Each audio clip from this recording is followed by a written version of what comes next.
Okay, hello everyone. It's me, Tim, again. Welcome to the Rising Eagle Livestream Network.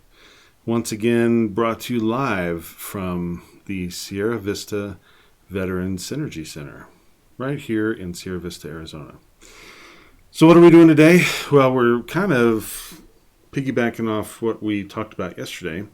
And today, I hope that our control room meister, Beth, will be joining us for the conversation because she's really cool and she's got a lot of unique perspectives as a caregiver. And when we talk about caregiver, it's a veteran administration certification that actually is pretty involved. And when you think about the sorts of things that caregivers have to do on a day-to-day basis, it's pretty amazing the care that they provide. Oftentimes it's to a family member, which is the case with Beth, and she's just got some extraordinary perspectives on that. But not just that, lots of other things too. One of the smartest people we have running around here, and that's why I was like, you know what? We need to get your perspectives on other things as well. What are the other things? Beth is a resident expert in all things Illuminati, Bilderberg group, all that sort of Mason stuff. She's very well connected with all the conspiracy politics lanes.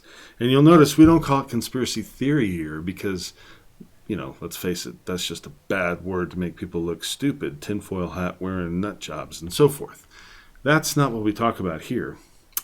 Around the center, we always talk about conspiracy politics, which is a much neater, cleaner, more accurate way of putting it, because a lot of times there just ain't a lot of theory to be had. It's mostly fact. And Beth is one of those people who understands all those topics. Cryptozoology, she's into that. She's also a very well-accomplished treasure hunter, which is something that we love to talk about here. And as well, just some of the broader politics and issues of the day. Beth really covers the waterfront when it comes to interesting people. So, hoping that she joins us. Actually, she had a very interesting perspective on the current treasure hunt that's going on right now. For those of you who haven't heard about it, this is a veteran who's done this treasure hunt, and it's been going on for almost 9 years now.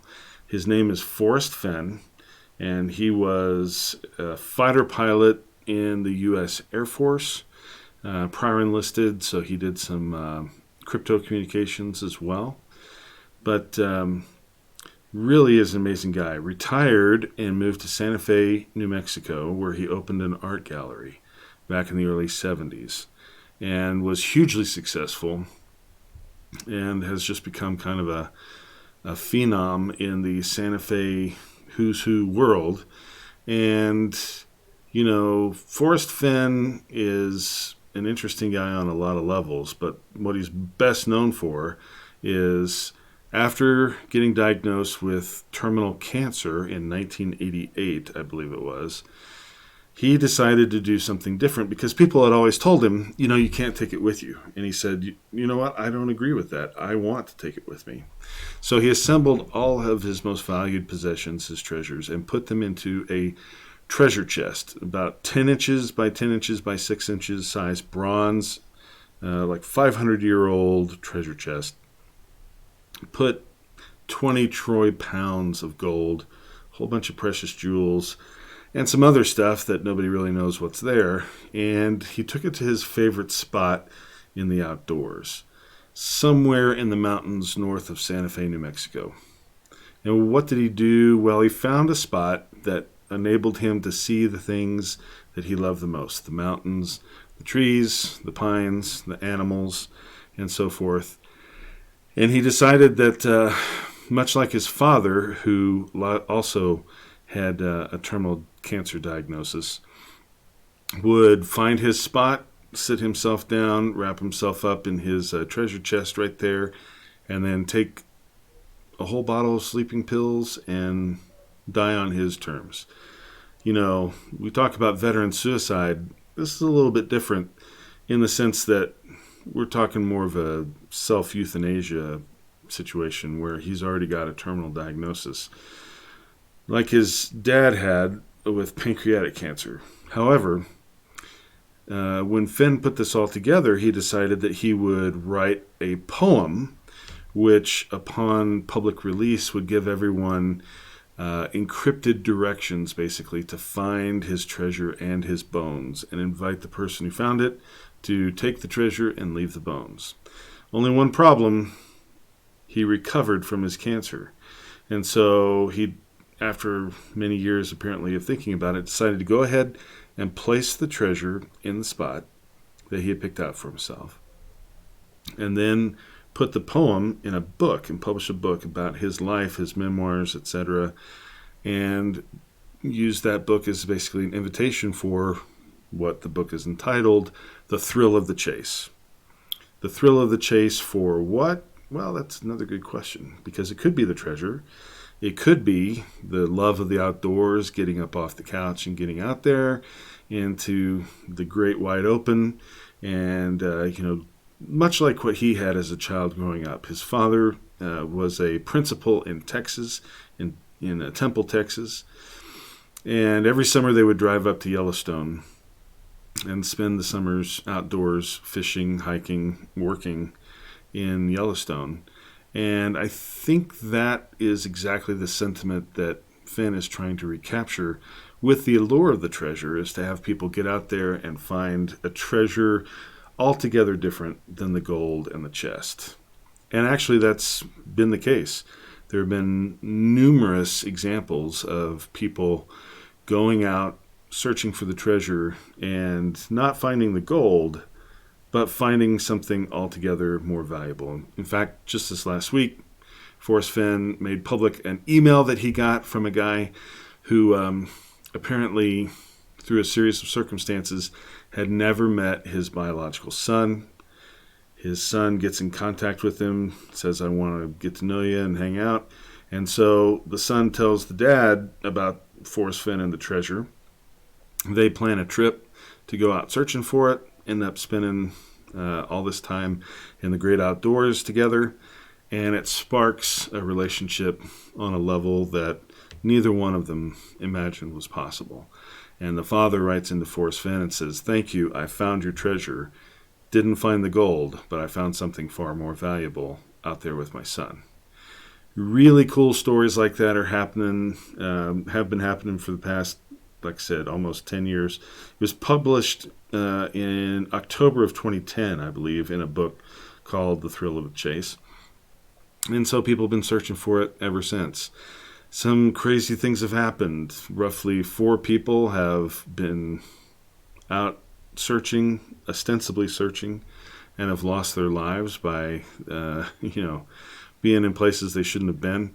But Forrest Fenn makes it very clear. He says that he set the treasure out in the woods either when he was 79 or 80 years old, so as to make sure no one can trace his movements and figure out where he was when he placed the treasure.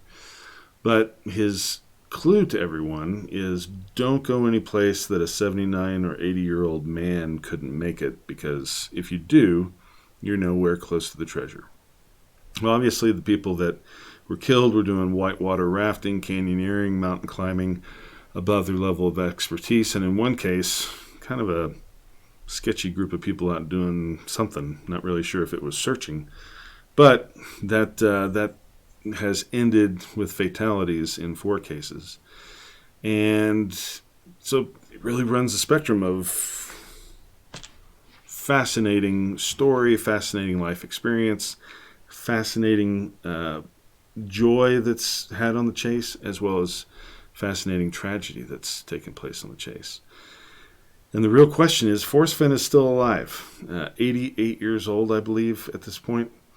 And he's kind of timeless, right? I mean, gee, the guy gets diagnosed with terminal cancer 30 years ago, and he's doing just fine. In fact, his email is open. People email him all the time, and he replies. He doesn't do it as much as he used to. He used to be pretty much 100% reply rate, but his doctors told him that he was spending too much time staring at the computer screen. So I think his replies have been less frequent. But we here at the Synergy Center are huge Forrest Fenn fans because, one, we believe in the thrill of the chase. Again, not so much the gold, but getting people off their texting machines, as Forrest Fenn calls it, and getting out into the mountains and getting out into the forest and rediscovering the family and friend bonding that takes place when people go out and go camping and have a fun little cause like searching for treasure. We're also big fans of Forrest Fenn's decision to make 100% of the proceeds from the sale of his books, or his book, The Thrill of the Chase, to go to charities involved with cancer research. So the guy's not in it for any personal gain. There's all sorts of reasons why people would suspect that there is a personal motive to the chase. But the fact is, Forrest Fenn's a solid guy, and all he cares about is making a legacy for himself that benefits other people beyond the extent of his life, I believe. And I think that Forrest Fenn has done a very good job of creating kind of an exciting, thrilling adventure that folks will remember him for. And that's kind of cool. And not everyone can do that, but he's certainly done a great job with his fortunes that he found after his military service. And so we applaud him as an example of a veteran who got out of the military and did something different, made a success of himself, made a success of his family. He's got wonderful kids and grandkids, and they're all turning out to be rock stars of their own.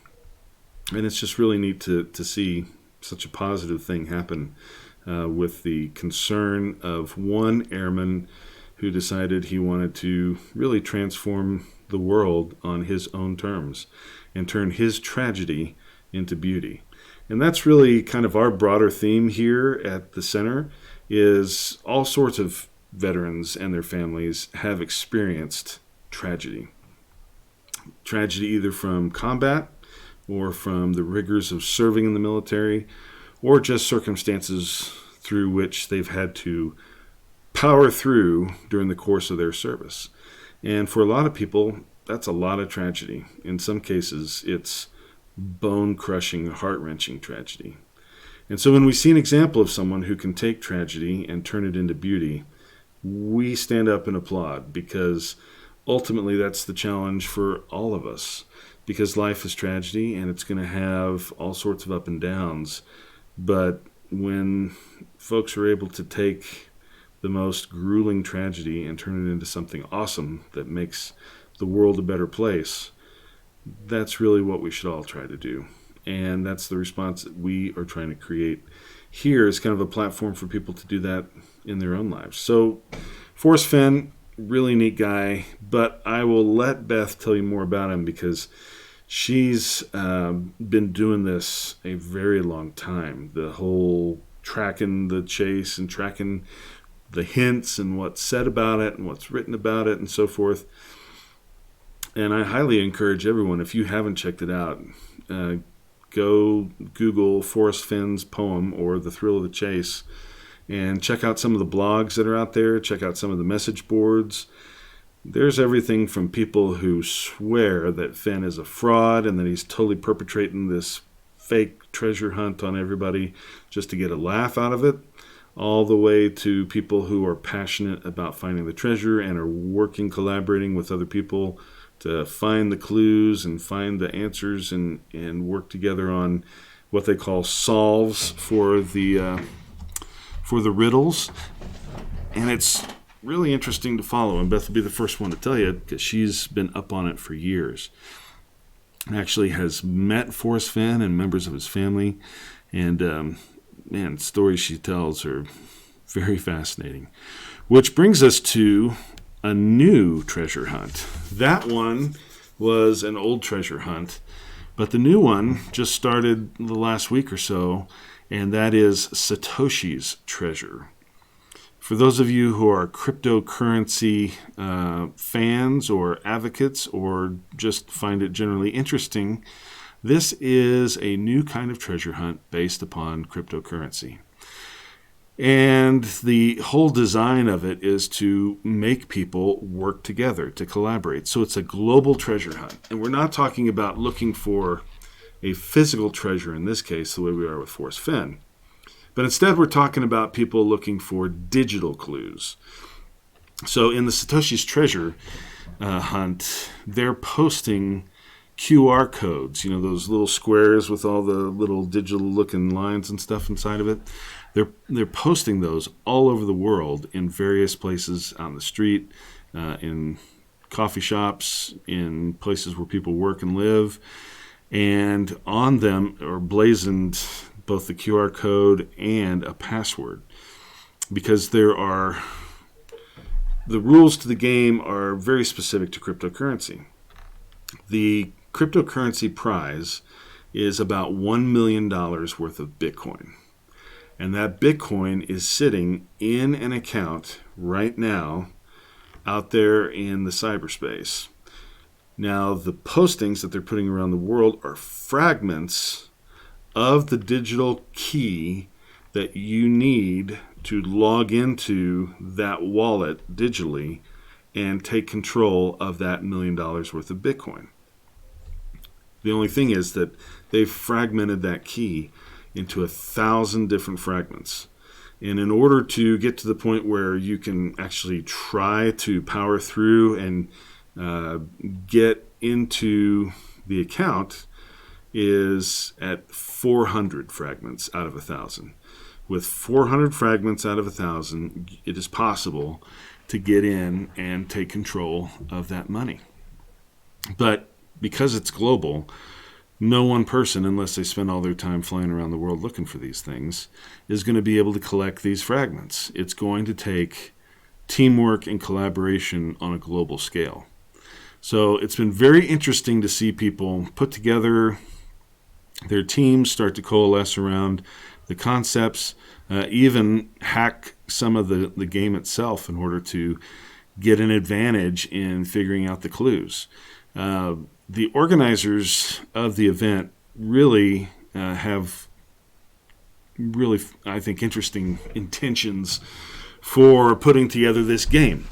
It's all about helping people understand and get to know cryptocurrency in order to advance its adoption as a regular part of the global financial structure, as well as to get people to meet each other globally and work together towards this common cause of team profit, if you will. So it's designed in an entirely different way than something like the Fen treasure, where something physical is hidden and that is the prize. In this case, the prize is virtual but very, very real, and the part that's hidden are these physical clues that contain access to fragments of the key. So if you're interested in that, just Google Satoshi's treasure, and we'll just say that this one's going to take a little while because it's unclear how many hints they're going to put out at any one time, or these messages that contain the fragments of the keys.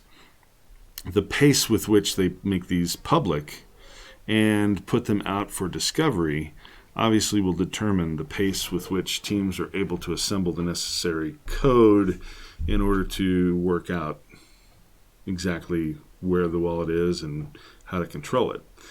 So all eyes are on that one. We are very interested to see how it goes, and yeah, we're paying attention to that one too. In terms of on Telegram, there's a couple of groups that have kind of formed to work together in order to try to find and win the game. And it's interesting to watch those folks as they put their teams together, as well as to watch kind of the headlines within cryptocurrency and how this affects everyone's attitude. It'll be very interesting to see how this one turns out. And that's something that Beth knows all about too. I don't even know why she's not here, because I shouldn't be telling you about all this stuff. Beth should, because she's way more interesting than I am. But she knows a lot, and hopefully she'll be joining us here without too much more delay. We can talk some more about that once she gets here. And then the other thing that we're thinking about is, mentioned before, cryptozoology. For those of you who don't know, that means things like Bigfoot, Loch Ness Monster, any one of these variants of creatures that supposedly live out in remote areas that people encounter from time to time. There have been some very interesting advancements in technology that are going to make the hunt for cryptozoology entities a lot more interesting, I think. Right now, if you look at it on TV or the internet, you see a lot of folks, out in the dark with guns and running around the woods thinking that they hear things and so forth. Makes for semi-interesting television, but it's pretty thin on scientific rigor when it comes to documenting the existence or not of whatever it is that's making the noises out in the woods or throwing rocks or making these footprints or whatever. Whereas new drone technology that gives you the infrared night vision capability in order to do things like find missing people who are hurt out in the remote areas of mountains or desert easily and quickly, as opposed to just putting people on the ground and having them walk around. That technology can also be used to validate claims of Bigfoot or any other cryptozoological entity, chupacabra. I don't know, pick your favorite one. Because now no longer is it necessary for people to sit out there in the dark and wonder what's that sound, or wonder if there's a large creature bearing down on them or throwing rocks at them, or any of the other things that you see on the TV shows or on YouTube. Now you can have a drone airborne at night that is able to detect and persistently track anything that's big, hairy, and scary, or otherwise living out in the woods, that only comes out at night and would make things very scary if you encounter them. So that technology is going to help rule in or rule out a lot of the pseudoscience and hype that goes around these TV programs. And we've already been discussing with some folks who are into the Bigfoot hunt specifically, and what this technology might mean for them. And for us, that's an exciting kind of veteran activity, if you will, because, hey, if you've been in the military, you're no stranger to hiking out in the wilderness, conducting operations that require communication and integration on a team. A lot of military folks are well suited for that type of pursuit, and it's a whole lot more interesting than watching it on TV. So we've got some veterans here who are very interested in incorporating new technologies with these age-old questions. And I, for one, am particularly interested in it because I remember growing up, my uncle would tell stories of the Patterson-Gimlin event. And for those of you who don't know, just Google Bigfoot Patterson film. You've probably seen it at some point in your life. But the Patterson film is the one where the guy gets off the horse. It's, back in the 60s, and it's using I think it's a 16 millimeter camera. So it's, film. And he gets off the horse and focuses on a riverbed, and you see what appears to be a Bigfoot walking down the riverbed, looking back at the guys on horses. And for the better part of 50 years now, people have been examining that film, trying to determine if it was a fake. Lots of accusations of people faking it.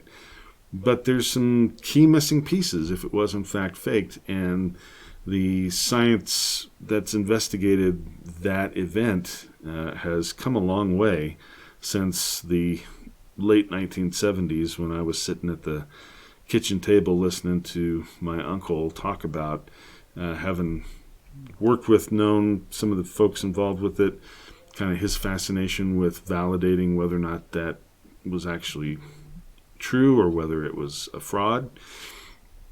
And so for me, the idea of being able to utilize new technologies in order to either debunk the Bigfoot myth once and for all, which, might be disappointing for some people, but it's important that we know one way or the other whether or not these giant hairy beasts are roaming the countryside.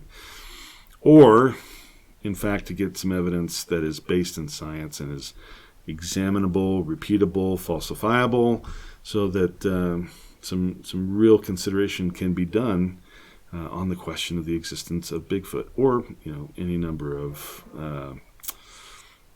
cryptozoological events, shall we say. For those of you who don't know and aren't aware of the Missing 411 Can-Am project, there's a guy named David Paulides, who is a retired police officer who began investigating missing persons cases in America's national parks. Now, Paulides is an interesting guy because he started a lot of his work on the Bigfoot question. He actually went and immersed himself with the Hoopa Indian tribe of California to find out their legends and explanations for the Bigfoot phenomenon. And in the course of that, learned a few things about, quite frankly, some disturbing information that nobody really knew about.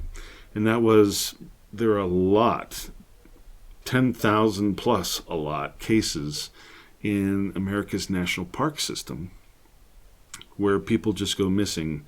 And we're not talking they go walking out there and never come back strange. We're talking a very narrow set of circumstances where they've ruled out animal attack, where they've ruled out suicide, where they've ruled out many number of other confounding factors, and they have no explanation for what took place. And there is a movie about this. There's a series of books. I think there's 7 books now that they've written documenting these cases. And one of the most fascinating ones is one that took place right near here in Douglas, Arizona. And it's the only case of a U.S. Forestry Service ranger or Park Service ranger disappearing on the job. And it's, I can't remember the guy's name, but he went to work and was working as rangers do, ready to go out into the wilderness and take count of something or collect some data, and he never returned. And that has always fascinated me in terms of, you hear one story, okay, that's strange. You hear 10 stories, it's like, okay, this is starting to creep me out a little bit. You hear David Paulides talk for 3 hours, and suddenly you don't want to go out into the woods ever again, let alone let your kids go out in the woods, because that's part of the scary thing too, is that a lot of these victims are children, and children who either are never seen or heard from again, or their bodies are found in places that are just impossible, where they disappear from a certain point and are found 15 miles away across 2 mountain ranges and 3 valleys. There's just no way that a 2-year-old could traverse that type of territory. And I invite you to take a look at the books. Missing 411, just Google that. It's the Can-Am Project. And they have documented all these cases, and particularly the disturbing fact that the Park Service does not or has not kept track of missing persons cases inside the park system. And instead, they've put up kind of a stone wall against Paulides and the Can-Am Project, refusing to respond to FOIA requests, making it clear that they're not welcome to come conduct investigations on missing person cases, even when the families are involved and condone it. They just have attempted to charge the Can-Am Project with exorbitant amounts of money in order to get the information that they need to better document these cases and the investigations that were done. And some of the cases include really strange, shall we say, inclusion of military elements. during the search, almost as if somebody higher up knows about this phenomenon and is concerned enough about it to send the military to try to not only find the missing person, but contain whatever it is that's going on. So they document all that in their books as well, and their forthcoming film, I can't remember, I think it's in June where that airs. I'll find out about it and put it in the show notes. But they've got a new movie coming out that looks very interesting. The trailer is out, so you can Google that. But David Paulides and the Can-Am Project, Missing 411. When you see the maps of the missing persons cases and how they're concentrated around the national parks and the national forests, I'm not saying there's something going on, but it isn't just serial killer or something going on. It is widespread. And in fact, internationally, you have other countries that are reporting this same sort of event as well. We're not talking, their bones are found with their clothes ripped up and blood all over the place like an animal attack. We're talking people go missing and their clothes are found neatly folded on the ground with their shoes on top of the pile. Creepy. Like, never ever let your kids go out and play kind of creepy. And I don't know for sure what it is or if there's anything to it, but if you read the books as I have, and if you watch the film and listen to Paulides talk, there's some stuff to be answered there that aren't getting answers. And Paulides himself doesn't theorize as to the causes for it. He's just documenting exactly what it is that happens to these people as best as possible under the circumstances. And these aren't all recent cases. There are a lot of recent cases, but some of them go back 100 years that have been documented in a similar fashion to the ones that he's able to get documentation on in today's age. It's really, really weird stuff. And, makes for good reading and understanding. How does that relate to Bigfoot? Well, a lot of people try to pin that on a cryptozoological cause. If someone believes in Bigfoot and then someone ends up disappeared, then they easily connect the dots of, well, it must be Bigfoot that picked somebody up and carried him off. But once again, if you're like me and don't necessarily believe in Bigfoot, you're open to it. You're like Agent Mulder. I want to believe, but I need to see the evidence. Where's the evidence? Right now, it's all pretty sketchy. There are some compelling cases, and certainly the number of cases are enough to give it some attention, but certainly no reasonable person is going to look at the evidence at hand and say, okay, without a doubt, this can be attributed as a cause for a missing persons case, let alone a missing sandwich case. There's just not enough data available that people can look at and cross-examine.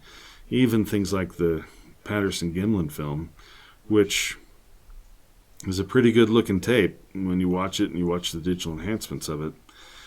But the fact is it's inconclusive. It could be anything.